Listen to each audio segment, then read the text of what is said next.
Hello and good afternoon, everyone. I'm Kabliya Tao, the Director of National Engagement and Interim Associate VP of Engagement at the University of Minnesota Alumni Association. We are incredibly delighted to have all of you here today to hear from Senior Political Reporter for the Washington Post's The Fix and alumnus of the University of Minnesota, Aaron Blake.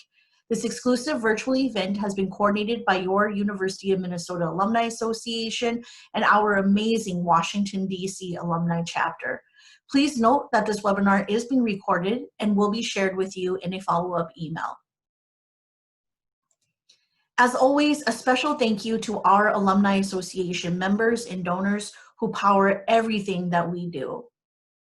With that being said, I'd like to hand over the baton to Washington, D.C. Alumni Chapter President, Susan Heltemus. Honored to serve as the president of UMAADC. On behalf of the officers, board, and all of the Gophers in DC, Maryland, and Virginia, I welcome you today to this timely session.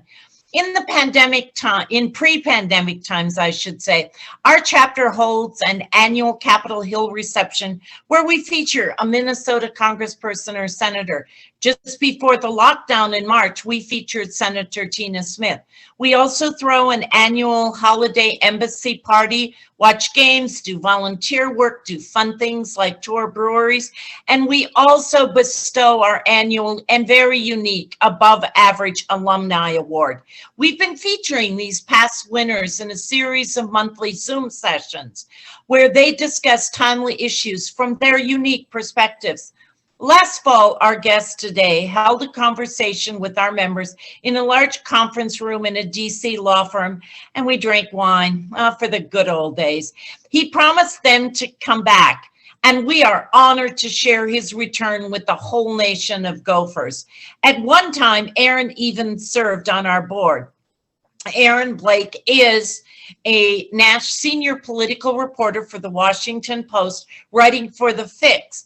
He's a graduate of Eden Prairie High School and the University of Minnesota. He's also written about politics for the Minneapolis Star-Tribune and the Hill newspaper. Before getting the political bug, he was an aspiring sports writer whose parents dubbed him Little Sid Hartman as a child because he wrote about the Gophers and his twins. Today, he's a staunch advocate for all things Minnesotan here on the East Coast, and he does everything to make them understand that Minnesota is the best state, regularly reminding him, as do I, that nobody votes as often and as much as Minnesotans. And I believe that Minnesota has the record again for the most people who voted. Gopher Nation, I give you Aaron Blake. Thank you, Susan, for that very wonderful welcome. You mentioned that I attended Eden Prairie High School, and I just want to shout out to one person who I know is here, my government teacher from Eden Prairie High School, who is now a state senator, Steve Swedzinski. He really is the guy who planted the political bug in me before I really knew that I had it, and it took me a little while to come out to DC, but eventually I came out here, and I'm very thankful for his passion and the way that he taught me and so many other students. So I'm also glad, of course, to have everybody else here. Hopefully, this presentation can give you some more insight into the election that we just had. I think it's certainly one of the more interesting elections that we've had. At the same time, it's also one of the most boring elections that we've had in certain ways. I never thought that I would say something like that about virtually anything involving Donald Trump, but here we are today. And the reason I say that is not so much that it wasn't intriguing or that there weren't interesting things happening, but that we had a race that very stubbornly refused to change. And I'm going to show you guys, hopefully it'll show up here, a slide that that shows you that. Can you guys see this? Just want to make sure. So this slide shows national polling in the presidential race. As you can see, we really had a race that was one-sided from the beginning. It shifted by a few points here and there, but never really in a way that changed the race. Whenever we were talking about how much Joe Biden was the front runner in this race, the retort was always, well, what happened in 2016? Well, I'll show you what happened in 2016. That was a much closer race, and it actually had some junctures in which polls were showing Donald Trump as the leader.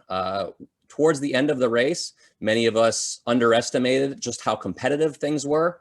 We focused too much on the national polling rather than the state polling, and that led to a lot of people being very surprised on election night, I think in a way that that surprise wasn't necessarily the same this time around. I was definitely one of those people who gave Trump little chance 4 years ago, but it was actually a competitive race. And there was a real key reason for that. By the end of it, if you looked at the polling, we had two candidates who were historically unpopular. About 6 in 10 voters actually disliked both Clinton and Trump. What happened at the end of that race was that Trump actually won over the people who were undecided at the end. He won over people who considered voting for third-party candidates. And perhaps most importantly, at the very end, he won voters who disliked both candidates, including by very large margins in states like Michigan, Pennsylvania, and Wisconsin. So when you look at this graph and you see that Clinton was ahead by a few points, that was more or less accurate. The national polling was accurate in 2016, but what we saw was that the race really shifted in the final days, or the president actually got voters who were up for grabs in a way that Hillary Clinton simply didn't do. But this presidential election was actually pretty close, at least when you talk about the Electoral College. The 3 closest states, just like in 2016, were decided by less than 1 point each.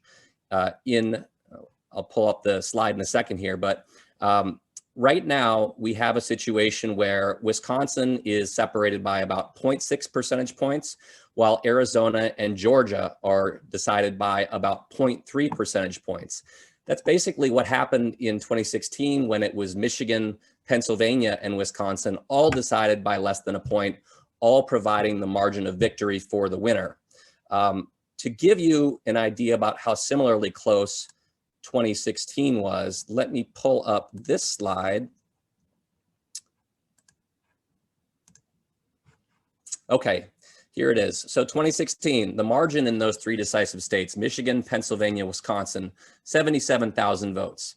This year, if you move about 45,000 votes in the swing states of Arizona, Georgia, and Wisconsin, all which went narrowly for Biden, those are the 3 that I mentioned before, you would get to a 269 to 269 Electoral College tie. That's right, folks. That is about how close we came to an unthinkable situation in which the House would actually decide the presidential race. From there, another 23,000 votes in Nebraska's 2nd district, which awards electoral votes by district, would have put Trump over the top. So we have less votes deciding this race actually than we did in 2016 when you look at the Electoral College. Another way that Trump could have gotten to victory would be 81,000 votes by having those 3 states and adding Nevada, which is also a relatively closely decided state. The pushback on this is, of course, yes, but what about the popular vote? The popular vote matters. It matters when it comes to a politician's mandate, when it comes to their ability to govern. It's valid. It's an important thing to consider. And Joe Biden will have a more significant popular vote win than we've seen for virtually any recent challenger to an incumbent president. He's going to win by about 5 points as the votes still continue to dribble in. That's about double Clinton's margin. But our Electoral College, as I said, was effectively decided by less than 1 percentage point. We also have a situation, which I'll get to a little bit later, where we're going to have a very divided government. The Senate is still up for grabs, but the best the Democrats can do if they win a couple runoffs in Georgia is to get to a 50-50 tie in the Senate. They'd have the tiebreaker at that point. That would be Kamala Harris, the vice president. But again, very close. The House is also very close. We're likely to see the smallest House majority that we've seen in about 20 years because Democrats didn't do quite as well in those races as they had hoped, which we'll also get to in a little while. So I think in some ways what we have is a similar situation to 2018. The fundamentals of the election favored Democrats. They wound up getting more votes, but they really ran into some structural problems when it comes to both the Electoral College and how our country is distributed in all these states. We still had a situation where half the states in 2020 were red states. That was less than 2016, but it makes taking over the Senate more difficult because you have to win these smaller, more rural states, and that's proving difficult for Democrats right now. Another key thing that I think is worth looking at in this election is the role of the coronavirus. There's certainly a narrative out there that if it weren't for the coronavirus, we might have had a different outcome. And that's certainly possible. But I think if you look at the charts that I showed before, this race was very similar before the coronavirus to where it wound up. We didn't see a significant shift as that moved along. And in the slide that I'll show you, we actually saw a situation where the president's approval rating on coronavirus was deteriorating over time. Let me see, are you guys seeing this screen?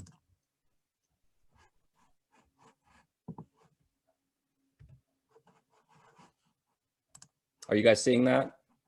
And we are not.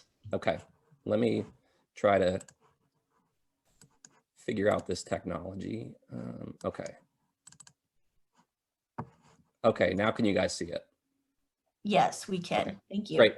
So, you know, the chart I showed you before, if you look at the beginning of this chart, really the start of the coronavirus outbreak, things were pretty close. Generally, you'll see people rally around a leader at a time of crisis.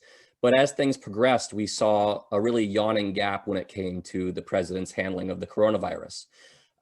In the end, the numbers on coronavirus very closely mirrored what we saw from President Trump's approval rating. And so I would argue that the coronavirus in some ways may have cemented the president's deficit in this race and made it more difficult for him to win, but it didn't necessarily fundamentally change the race as we saw it. Exit polls actually showed that this was much more of a consideration for Biden supporters, while Trump supporters were far less concerned. So that speaks to the idea that this was something that really cemented people's pre-existing beliefs. The other thing that I'll point to is the economy. The flip side of the coronavirus in many ways for the president was this was the issue that he wanted to make his calling card in this election. And it's been clear for a couple of years that this has been his argument for re-election. You know, dating back to 1980, Ronald Reagan made the phrase, "Are you better off today than you were 4 years ago?" famous. In 1992, James Carville, the advisor to Bill Clinton, made famous the phrase, "It's the economy, stupid." Both of these speak to the idea that the economy and how people view themselves in the economy are really central to presidential elections. 2020 actually challenged that conventional wisdom to a significant degree. We had polling pretty late in the election that showed that people actually said they were much better off, or at least most people said they were better off than they were 4 years ago. There was an October poll from Gallup that showed 56% of people said that they were better off, and I'll pull this up in a second.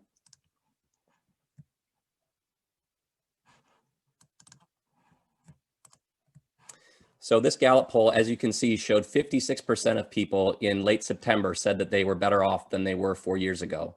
That's more than most recent elections that we've seen in American history. And of course, the president lost. There was a time around this time when we saw polling from the New York Times and Siena College, which showed something similar. 49% of people said they were better off versus just 32% who said they weren't. A USA Today Suffolk poll put the split at 51% to 30% in the battleground state of Pennsylvania, which of course ultimately went for Joe Biden.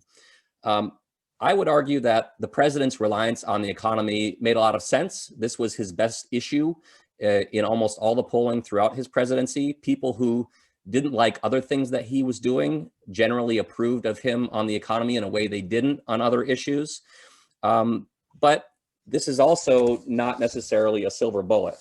I actually looked at this back in 2017, and I found that the president's poll numbers were significantly lagging behind where you would expect them to be for presidents who had unemployment rates at the same level that he did. This was at a time when the unemployment rate was 4.3%. The president's approval rating was under 40%. As you can see in this slide, Eisenhower was at 70% in a similar situation. Nixon and Clinton over 60%. George W. Bush around 60%. So really, he never got the advantage from the economy that any president in his situation would expect. And that's why it wasn't enough to overcome the many other issues that he faced. In the end, I think the president's, one of his most fatal mistakes was in believing that the economy would be what would save him. When it came to the early response to the coronavirus, he really wanted to open up the economy faster than health officials did, with little regard for the longer term impact of the coronavirus response, which really kind of cast a pall over his argument for re-election come the fall. The second problem was that he never got the bump from the economy that you would expect him to. And arguably the many other things that he did during his presidency distracted from what should have been his re-election case. Now we're going to move to Congress, the race for Congress in 2020. This, unlike the presidential race, was the decidedly bad news for Democrats. Going into election night, they thought that they would win the House and have a good shot of winning back the Senate. Despite winning the presidential race, that is not how things turned out. And I think that is most evident if you look at the House races. What you're looking at here is a rundown of the races that the New York Times ranked before Election Day. The ones on the left are races that were supposed to be leaning towards Democrats. The ones in the middle are supposed to be toss-ups. These were the most competitive races. As you'll see, there are 27 races there. Republicans won 20 of them, and they lead in the remaining 7. That means they are looking like they may well win every single toss-up race in the country, including several more that were favored, leaning towards Democrats. The result is that we're going to have the smallest House majority, or close to it, that we've seen in 20 years. And I'll show you that slide right here. Currently, the breakdown is 218 to 204. Republicans are favored to win more of the remaining races, with the current breakdown being 222 to 213. Welcome to divided government. The Senate now I'll turn to. What you're about to see is going to look a lot like that previous chart that I showed you. This is the Senate races. Again, the middle part are the toss-ups, the races that we expected to be competitive. 5 of them have gone to Republicans. The remaining 2 are going to runoffs in which Republicans will be favored to win those. As of now, Democrats won 2 seats. Those are the 2 that you see in Arizona and Colorado on the left of the screen, but lost a seat in Alabama. So there is a net gain of 1 seat right now. The Democrats need to win both of those Georgia runoffs if they want to have any shot at controlling the Senate. In that case, Kamala Harris would, of course, break a tie. At the same time, that's going to be very tough for Democrats. If you look at the history of runoffs in Georgia, Republicans generally do better in them because turnout is lower. And that's specifically when it comes to African-American voters, which were a very big part of how Joe Biden won the state narrowly. We also have a situation in which the first time those races were held on Election Day, even though President Trump lost the state, we actually had a situation in which Republicans in those races already won more of the vote. So even if we just see a similar race to what we saw on Election Day, Republicans would likely hold those seats. At the same time, these races are going to get lots of investment. They're going to get lots of visits from national political figures. These are going to be very contentious, given this is the way that Republicans can maintain control over at least one chamber in Washington. And so we're really in some uncharted territory when it comes to how much attention those races are going to get. The next thing I'll talk about is why we saw these surprising outcomes in these House and Senate races, and to a lesser extent in the presidential race. This is how the polls performed in all 50 of the states in the 2020 presidential election. The blue dots or gray dots that you see there are where the polls were. The orange or brown dots that you see are where the actual result was.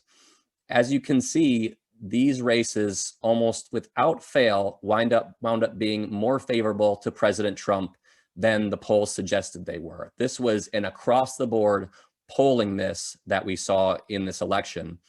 And it was arguably worse than it was in 2016. Here is what, first of all, the 2016 chart at the top, it's a little bit difficult to read, but the thing to pay attention to is that orange line in the middle.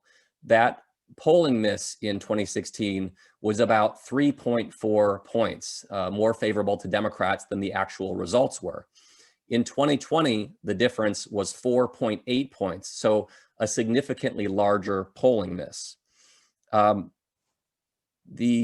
think one of the races that best epitomizes this was the Maine Senate race, maybe the most surprising Senate race that we saw. These were the late polls in that race. They all showed Sarah Gideon, the Democrat, leading Susan Collins by between 2 and as much as double digits in a high quality poll, or what we thought was a high quality poll rather, from Quinnipiac University. The result was actually very different. Susan Collins was reelected and reelected easily. She won more than 50% of the vote. She won by 8 points, and they didn't even have to go to an instant runoff, which is something that Maine has that other states do not. I think there are a lot of questions we're asking ourselves about these polls right now because we rely on them for so much of our political analysis. I certainly rely upon them extensively for my job. I think there's a tendency among some to say we should just throw them out and disregard them. I think the better solution is to try and figure out how we got this wrong, why they were so wrong, and try and fix them. And also just acknowledge that to the extent we are talking about polls, there are margins of error here, and they are significant. And sometimes the results can be way outside the margin of error that we even see in the poll. So I think that this reckoning over polling is definitely one of the things that I'm contending with right now, and a lot of people are contending with.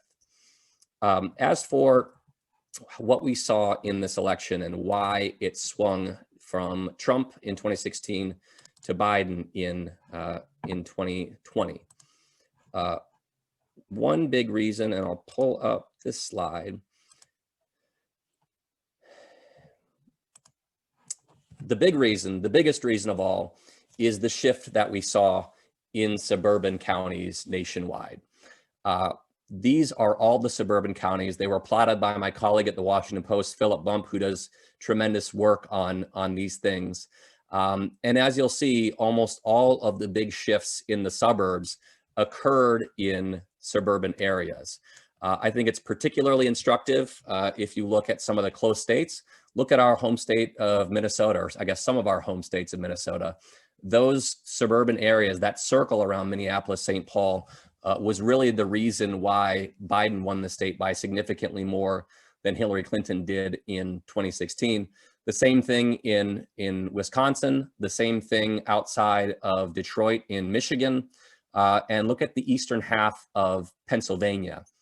Just a significant shift in the counties that were around Philadelphia that really made the difference in changing the race in those states. There is right now, of course, an election challenge going on, and much of the Trump campaign's argument is about urban areas, about Philadelphia, about Milwaukee, about Detroit.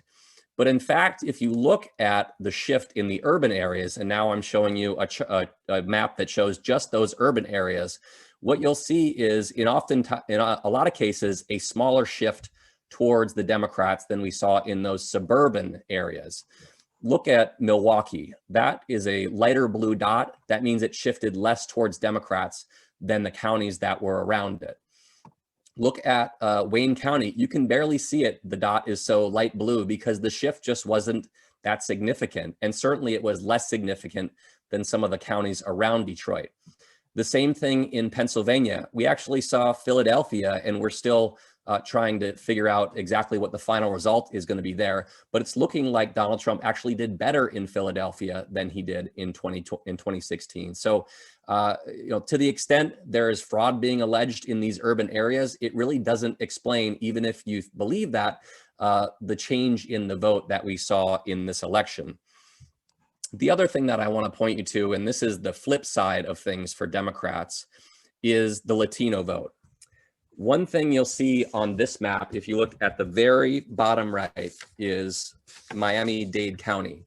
It's almost the darkest red dot on this map. It swung bigger for Donald Trump than virtually any other county in the country. And a lot of that was because of Cuban American votes. You'll also see that if you look at the suburban votes in South Texas, also heavily Latino districts that went significantly more for Donald Trump than in 2016. The same thing in El Paso, which went significantly more for Trump. Democrats are confronting a reality right now that they need to figure out what happened with Latino voters in this election, why they weren't as strong for their party as they usually are, and whether this is a reflection of some kind of realignment in that vote, which has been trending Democratic for years. The next thing I'll talk about is related to those above points is the legal challenges that we're seeing to this result. Of course, the president has not conceded yet. There are cases that are taking place in all of these competitive states. But to be clear, there is no reason right now to believe that the result will be any different. We've seen Trump's lawyers repeatedly shut down in court. They've lost virtually every decision that has come down from these judges. They also keep losing lawyers. We have seen law firms pull out of representing the Trump campaign, which is perhaps a reflection of how much they believe in the case. The main problem for Trump in trying to overturn this result is the size of the election. I put those numbers up before showing how this was really about 45,000 votes or 68,000 votes in those 3 states. But we're talking about a situation not just in which those votes need to be overturned, but also it needs to happen in at least 3 states, possibly 4. That just becomes very difficult, even if you do have a valid argument, which the judges have not seen so far. As we've seen those legal challenges falter, we've seen Trump and his allies shift to other strategies, including trying to get the electors in some of these states not actually abide by the vote totals in their states.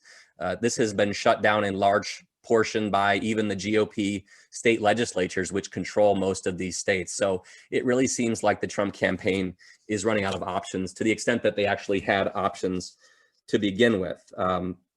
There is simply very little path left for the president. We're seeing him not really emerge much in public, which may suggest that he understands that. A lot of the fundraising effort that has been supposedly about these legal challenges has actually sent money towards debt retirement and towards his political action committee. And so I think that's really a reflection of, how this is maybe less than it seems. Maybe this is less about a true election challenge and more about challenging the perception that the president actually lost, which is something that we'd expect him to talk about in the years to come as he seeks to remain relevant politically. As for what happens next, as I said before, we are going to have a very divided government, and we'll get to questions after I wrap up here. I want to get as many questions as we can. These 2 chambers of Congress are going to be some of the most closely divided that we've had in many decades. We're likely to see Democrats hold one chamber and Republicans hold another. That creates a premium on compromise. It creates a premium on deal making. It puts a premium on leadership. This is going to test the leaders of the House and Senate. It's certainly going to test not just Biden, but also Kamala Harris, to the extent that she is going to be involved in the Senate, where she currently serves and will be the tie-breaking vote on some of these things, or could be the tie-breaking vote on some of these things. I think if there is a little bit of solace for Joe Biden right now, it's that he's not necessarily going to have to deal as much with the left flank of his party. The size of the majority in the House is going to make it very difficult to push forward with things like the Green New Deal, like packing the Supreme Court, which some activists have pushed for, like a single payer healthcare or something like that. Those are simply not viable things for him to push right now. They are things that he also didn't seem inclined to push in the first place. And now he can very logically argue that this is not necessarily the time for those things. But one final slide that I'll show you shows something that I think Biden does have going for him, even as there certainly are challenges in his face, that he's facing. And that's one way in which this election was very different from other recent presidential elections. And that's that Joe Biden actually became more popular as the race wore on. He actually became more popular as the Trump campaign lodged attacks on him, the Hunter Biden attacks, trying to attach Joe Biden to socialism, things like that. None of them seem to arrest Joe Biden's momentum in this race. And he actually is the rare politician who is now being elected with a majority of the country having a favorable opinion about him. I think as we confront a situation in which there will be divided government, there will be a premium on compromise, there will be a motivation for Republicans to want to stand in his way, to hold out. They've gotten political gain from that in the past because generally a president in the first midterm will struggle. But also, Joe Biden is not going to be as easy to vilify as somebody like Nancy Pelosi or Barack Obama for the 8 years that he was president. And so that creates a new dynamic for governing, at least initially, that will challenge the parties to decide how much they're willing to compromise, how much they're going to hold up and be obstructing everything. And so I think that's really the next big question once we do see this administration installed is just how much we can actually see a functioning government given how closely divided it's going to be. And it's going to be maybe one of the most closely divided governments that we've had in many, many years. Thank you so much, Aaron. Now we'll be transitioning to the Q&A portion of this webinar. We have received some questions ahead of time, and we'll start out with those specific questions. And please note that we have tried to combine questions due to similarity. As Aaron responds to those questions, please feel free to submit your questions in the Q&A section, and then I will be providing those to Aaron, and we'll try to get through as many as possible. You know, obviously we'll try to combine them as well too, so that Aaron can get through as many of those questions as possible. So Susan, I'll turn it over to you so you can provide that first question for Aaron. Okay, I've combined a bunch of questions, Aaron, but I have one that's overarching first about the role of press coverage, fake media, etc. There's great talk already about who is going to become the press secretary for President-elect Biden, and how do you think he is going to approach all of this in terms of the fake media and bringing the media around to show what's really going on, and to hopefully in the next 2 to 4 years change the minds of people on all sides that fake media is in control? Well, I think that the 4 years of the Trump administration, in some ways, it's been transparent in that the president was very accessible when it came to, taking questions after events that he held in the White House. He would speak to reporters frequently before getting on the helicopter.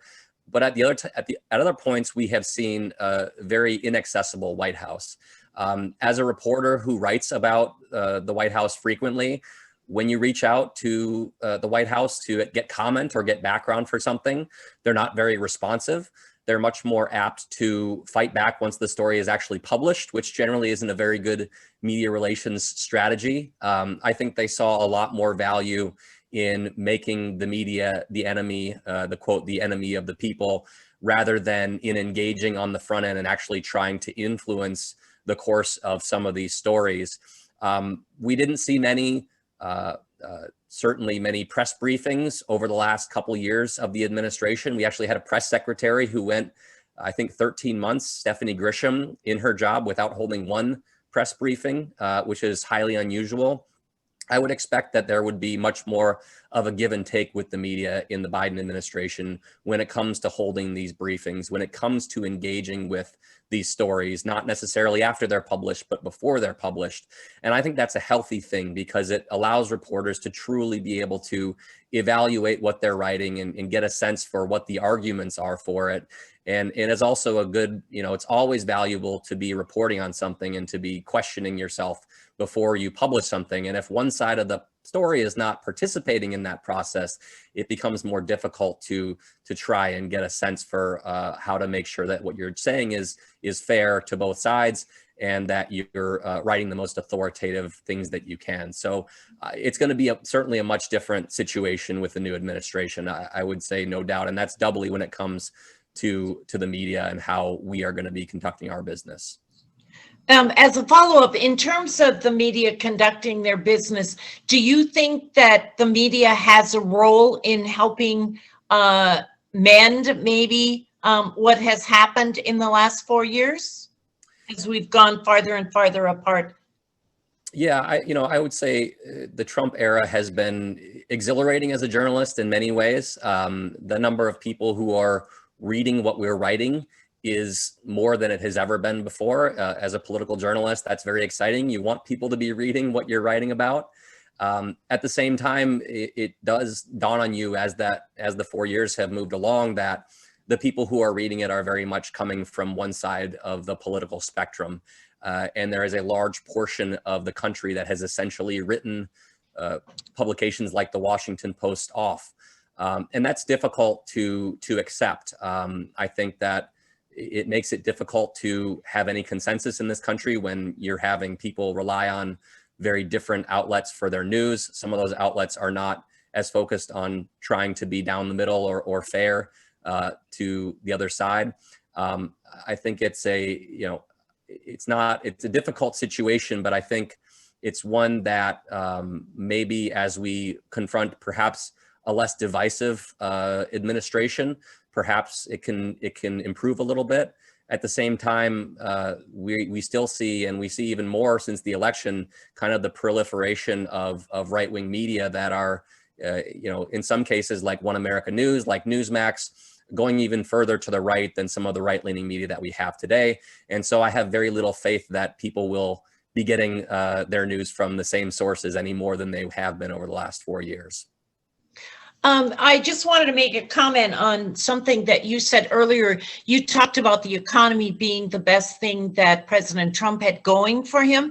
However, and it was supposedly to the chagrin of the people around him, he seldom talked about the economy when he was out on the trail. He talked about everything else under the sun that you can imagine, often not related to anything. And perhaps if he indeed had stuck with the economy, he might have done better.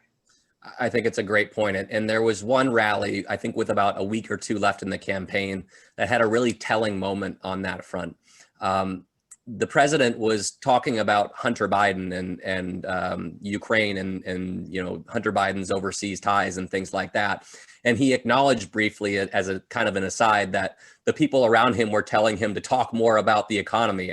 I think this was at a point when we actually got some good news from a jobs report. And instead he was focused on these things that most of the country really didn't truly understand and weren't really being covered much by mainstream outlets because they were so unproven. And so, yeah, I think that that's the story of much of the president's 4 years. He being a provocateur really put him on the map. It allowed him to win the Republican nomination in many ways. But there were certainly many instances over the course of his presidency when his tendency to want to provoke and prod people really detracted from what could have been a more winning message. And that's first and foremost when it comes to the economy. Okay, the last question that I had for you then is, you said that there wasn't much surprising in this election, actually, and it wasn't that different than what you thought. Was there anything in this election that was a surprise to you and that totally just went, wow, that I didn't see coming? The two things would definitely be one, which is one thing I mentioned before, the Latino vote. the president won Florida by a larger margin than he did in 2020, and that was almost completely, in fact, because of the Latino vote in Miami-Dade County. What happened in South Texas and in El Paso with the Latino vote basically made it so Joe Biden couldn't win that state. This was another state that we thought would be more competitive than it was.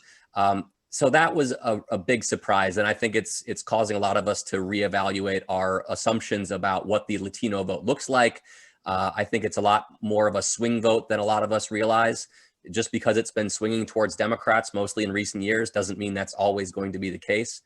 And the other thing that I think is important to note, and I meant to hit on this a little bit before, is, even the suburban kind of surge that we saw for Joe Biden relative to 2016 didn't always translate to these down ballot races. A big reason the president lost is because he underperformed the Senate candidates in a lot of these really big races, especially in states like Georgia, where, as I said, the Republicans actually got more votes than Democrats in these Senate races. So that leads to the question of whether this election was truly about some kind of a shift in the suburbs, or it was just that the suburbs don't really like Donald Trump, and that this effect would immediately go away once there's no longer Donald Trump on the ballot. And so those were, I think, the two things that surprised us, the Latino vote and the fact that the shift in the suburbs didn't necessarily translate down ballot and help Democrats improve their standing in the Congress. Okay, so Kablia's going to take over now. All right. So, Erin, our first question from the live audience is, what is the possibility of Republicans gaining seats in the House and Senate because of Biden appointing Democrats to his leadership team? So I've been asked this a lot, actually. And I guess I would assume it would mean appointing Democrats and having special elections for those seats. Given how close the Senate is going to be, I think they will be very reluctant to pull Democratic senators into the administration, unless those senators come from states that, one, have a Democratic governor that can appoint the replacement, and two, are very blue states where they don't have to worry too much about losing the special election that would generally be held in 2 years. Sacrificing a seat to get somebody in the cabinet, potentially, even if it's just a small chance, is not something that any party wants to do. And all you have to do is look back at 2010. We had a situation in which there was John Kerry, I believe it was the Kerry seat, or maybe it was I can't remember. It was the Ted Kennedy seat, sorry. Ted Kennedy passed away. There was a special election. Nobody expected Republicans to win that, but they wound up carrying a seat that was hugely important because it deprived Democrats of a 60-40 filibuster-proof majority in the Senate. This is Massachusetts, one of the most blue states that we have. And so, given unexpected things can happen, I think that the administration will be very reluctant to even risk a seat that could come open and potentially go the other way. So maybe a couple Democratic senators if they feel like there's a really good reason for it, but I wouldn't expect there to be too many. Erin, this is a great question. Do you believe you have a moral obligation to report news in a balanced fashion such that it serves to unite citizens as opposed to divide them, especially when you consider the near 50-50 split of America, as you indicated earlier? So I'd put it slightly differently. I think that the media's goal, first and foremost, is in their obligation to the truth. If that truth winds up being divisive, it doesn't mean that you should hide that truth. We are divided in many ways, not just because of what the media does, what people think the media does that creates those divisions, but by what our politicians do as well. So I think as a journalist, you always have to consider the impact of what you write and how that could inflame tensions. But it doesn't mean that you shouldn't report accurately. It doesn't mean that you shouldn't convey your best understanding of the truth. And I think that that's the chief priority there, less so a consideration for maybe, trying to proactively try and unite the country in certain ways. I think that in many ways we're divided because that's just how our country is these days. There is a premium on being more extreme politically. There are fewer swing voters, and so we see our politicians cater to those more political extremes because most of them don't generally have to worry about losing in the general election. They just have to worry about their primaries. Thank you. Do you think Biden should actively tweet a la Trump, or should he stay away from regularly using such a direct communication tool? I would be hugely surprised if Joe Biden uses Twitter in any similar fashion to the president. I think if there's one thing that the Biden campaign actually did very well, both in the primary and the general election, was they generally tuned out Twitter. They didn't respond to the outrage of the day. They kept focus on their message that they had and didn't really get bogged down in a lot of this stuff. I would expect that would transfer to the administration. I think it's going to be more difficult, though, to not get bogged down in some of that stuff, because a big reason that Joe Biden could afford to do that during this election was the president was constantly training the camera on him. He was constantly making himself the issue. When Joe Biden is president, he is now going to be the issue. And so to the extent that the conversation on social media is about him, that'll be something that they'll have to be responding to more proactively. Aaron, this question is, do you feel there is any chance the election will be overturned? I mean, I gave up saying there's no chance back in 2016 when I said there was no chance Donald Trump would win the nomination and that there was very little chance that he would win the presidency. Unexpected things can happen. I would say, though, that it's pretty clear the trajectory of these legal cases. In a lot of cases, the lawyers who are bringing these cases for the Trump campaign and for the state Republican parties are not actually echoing the president's rhetoric. They're offering a more watered down version of his arguments. In some cases, they've been asked, is there fraud? Are you alleging fraud? And they've said explicitly that they are not alleging fraud. They're just bringing up irregularities or discrepancies in the ballots. In order for the Trump campaign to overturn this, they basically need to have many tens of thousands of ballots thrown out. We haven't seen one state really move to do that. And in fact, we've seen quite the opposite so far. We're also running into a time period in which these states are beginning to certify their election results. We saw that after a brief hiccup in Wayne County, the Detroit area yesterday in Michigan, where initially they held out and eventually they certified the results. Once these results are certified by the local boards of elections and by the states, it becomes more difficult to actually overturn those results. And so as states begin certifying in the coming days, and we're going to see Wisconsin, I believe, is tomorrow. There's going to be a recount there now. But once the certification process concludes, it just becomes much more difficult to overturn the results. About the only thing I can see at this point is if there is some kind of Supreme Court intervention. But to get to the Supreme Court, you need to get through a number of different steps. And thus far, we don't see any intervention, or at least appetite for intervention from a lot of these state courts and federal courts that have been taking up these cases. So can't rule it out, but we don't see anything right now that would suggest that it's truly up in the air.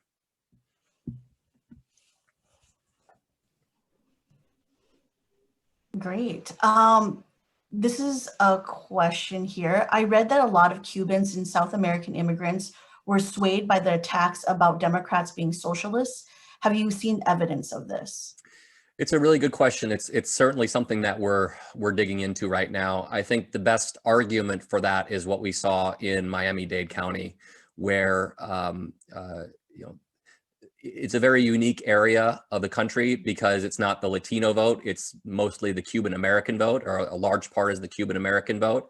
And because of where Cuban Americans' families come from, there is a different premium on socialism and the idea of socialism. So the fact that this is one of the areas where the president did much better than he did in 2016 would suggest that socialism at least played there.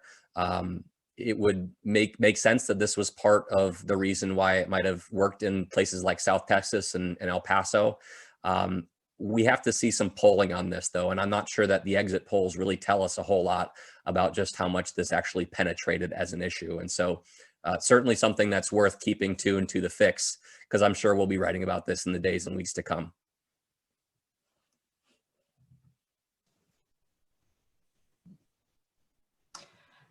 Erin, what this question is, what was it, what do you feel was the impact of Black Lives Matter on the election?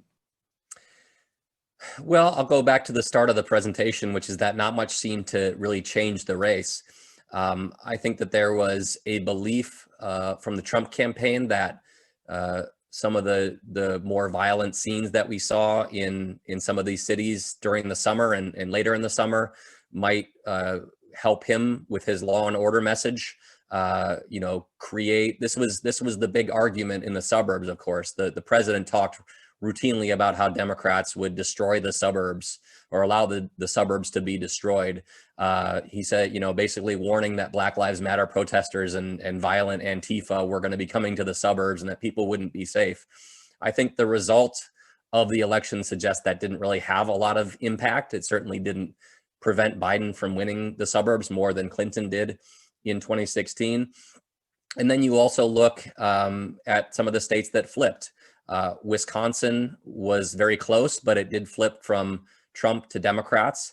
And the scenes in Kenosha were a very big part of the late campaign for the Trump effort there. So I think that speaks to the idea that perhaps this didn't gain the traction that the Trump campaign was hoping for.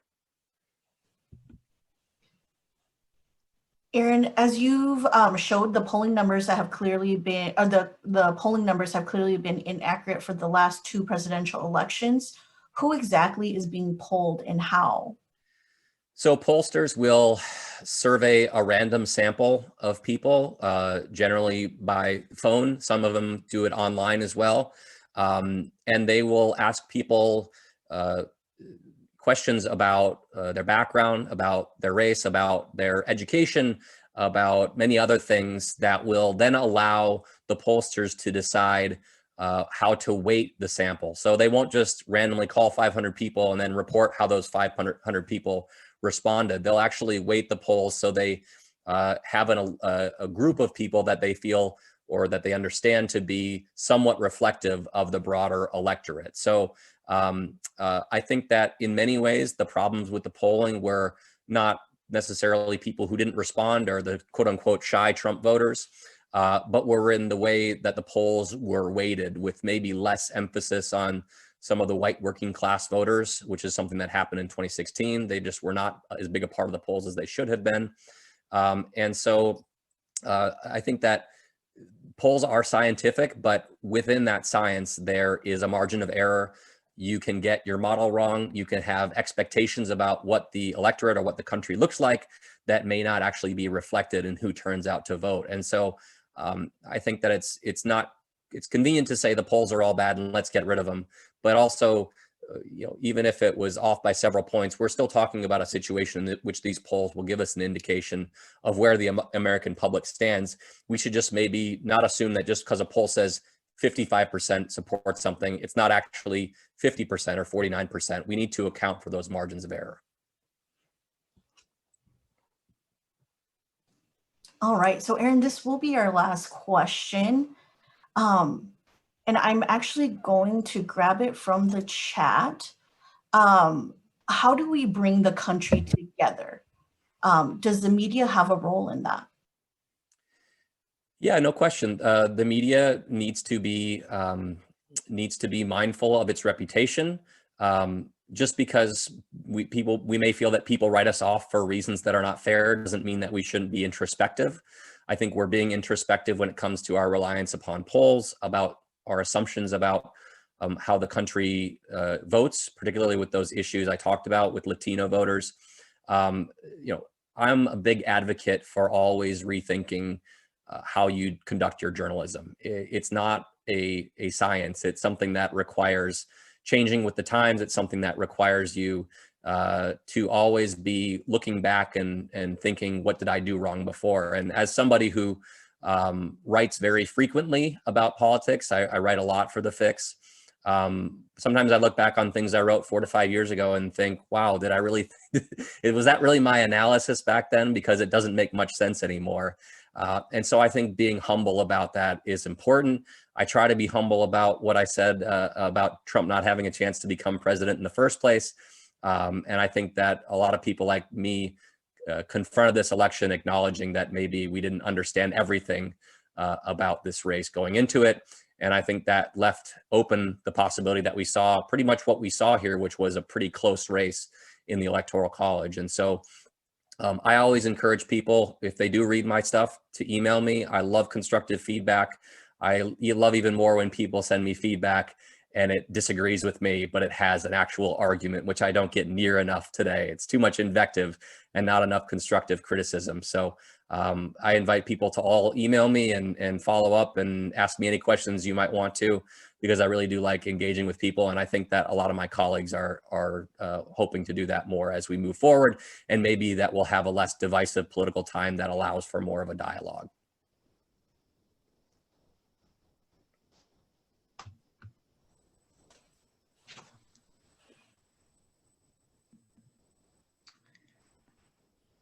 So, Kabliya, is there anything else you wanted to add? Just a quick note that we will be sharing this recording and it'll be via follow-up email. So you will have access to seeing Aaron's slides through that recording as well. Well, thank you, Kabliya, for being our guru always for everything we do at the University of Minnesota. As alumni, we're all very lucky to have you. I also want to say, as alumni, we are very lucky also to have an Aaron Blake in our midst. I can't say enough, Aaron, about how grateful I am that you were able to help us out today. And I look forward in the near future when we might be able to have a conversation like this again with a glass of wine. But I do want to say to everybody here in DC, we are happy to have shared this with you. Come visit our nation's capital. We don't have gopher gear on every day, but wear yours and we'll say hi to you. And all I can say is happy holidays to all the gophers across the country. Have very, very, very happy holidays. Be healthy, stay safe, and thank you very much.